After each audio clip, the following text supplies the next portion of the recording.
আরে ভাই বুঝা বুঝা এই তো দেখো বন্ধু দেখো বন্ধু ও বললে দুটো মেশিন আর সবারই কাছে পিস্তল ছিল। চোরের আতঙ্কে রাত জাগছে গ্রামবাসীরা।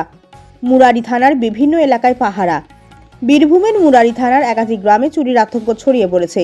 সম্প্রতি রাজগ্রামে একটি সিসিটিভি ফুটেজ সোশ্যাল মিডিয়ায় ভাইরাল হয়েছে, যেখানে আগ্নেয়াস্ত্র হাতে চোরদের ঘোরাফেরার দৃশ্য ধরা পড়েছে। গ্রামবাসীদের অভিযোগ, চোরের দল গভীর রাতে সোনার ও মোবাইলের দোকান সহ গৃহস্থের বাড়িতে চুরি করার চেষ্টা করছে। এলাকাবাসীরা আতঙ্কে রাত কাটাচ্ছেন এবং চুরি প্রতিরোধ সংগঠিত হয়ে রাত জেগে পাহারা দেওয়ার সিদ্ধান্ত নিয়েছেন।